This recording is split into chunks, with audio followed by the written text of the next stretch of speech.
భారతీయ జనతా పార్టీతో తెలుగుదేశం పార్టీ జనసేన పొత్తు పెట్టుకున్న తర్వాత దాని ఇంపాక్ట్తో మైనారిటీ ఓట్లు కోల్పోతామన్నటువంటి భయం ఆ పార్టీకి ఉంది, తగ్గుతాయి అన్నటువంటి భయం. దాన్ని కవర్ చేసుకోవడానికి ఆయా మతాలకు సంబంధించినటువంటి తెలుగుదేశం అనుకూలులతో రోజు రకరకాల ప్రకటనలు విచిత్రమైన ఇప్పిస్తున్నారు. అందులో సీఎం జగన్ పాలనలో బలవంత పథ మార్పిళ్ళు ఎక్కువయ్యాయని Jesus believers association council chairman Saint Mary's మాజీ డైరెక్టర్ జోసెఫ్ మోపిగంటి గురువారం ఆరోపించారు. పాస్టర్లు క్రైస్తవులు బలవంత మత మార్పిళ్ళు చేయరని, బైబిల్ ప్రకారం బలవంత మత మార్పిళ్ళు చేయకూడదని, మత ప్రచారం మాత్రమే చేయాలన్నారు. రాజకీయ క్రైస్తవ నామినేటెడ్ పదవుల కోసం బలవంత మత మార్పిళ్ళు జరుగుతున్నాయనేది వాస్తవం అన్నారు. మండల స్థాయి నుంచి రాష్ట్ర స్థాయి వరకు మైనార్టీలకు 800 నామినేటెడ్ పదవులు ఉన్నాయని, క్రైస్తవ మైనార్టీలకు వచ్చే పదవుల్లో చాలామంది మతం మారి క్రైస్తవ కోటాల పదవులు పొందుతున్నారని ఆరోపించారు.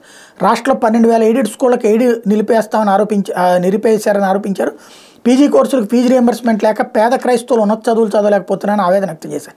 క్రైస్తవులకు జరుగుతున్న అన్యాయంపై క్రైస్తవ సమాజం ప్రశ్నించాలని జోసెఫ్ మోపిగంటి పిలుపునిచ్చారు. మరి వాళ్ళకే మతం మారుతూ ఉంటే ఇంకా వాళ్ళేం ప్రశ్నిస్తారు? తమ మతంలోకి వస్తుంటే హ్యాపీ కదా వాళ్ళకి. లేదా మత మార్పిళ్ళు వద్దంటే కనుక నిజంగా క్రైస్తవ సంఘాలంతా వచ్చి మత మార్పిళ్ళు వద్దంటే హ్యాట్స్ ఆఫ్ చెప్పచ్చు. నెంబర్ 2, ఇమాం మౌజన్లకి జగన్ సర్కార్ జలక్కిస్తోంది. గత 5 నెలలుగా వాళ్ళకి గౌరవ వేతనాలు అందలేదు. 6వ నెల కూడా సగం పైబడింది.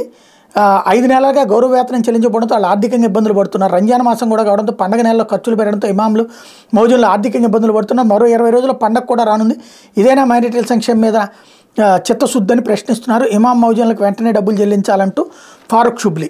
ఓవరాల్గా ఇది తాజాగా జగన్కి మైనార్టీ ఓట్లు కాదు, వాళ్ళకి మైనార్టీలకు ఈయన అన్యాయం చేస్తున్నారని చెప్పేటటువంటి దానికోసం తెలుగుదేశం అనుకూల ఆయా మత సంఘాలకు సంబంధించిన ప్రతినిధులు ఇది డిమాండ్ చేస్తున్నారు. మరి ప్రభుత్వం ఏం సమాధానం చెప్తుందో చూడాలి.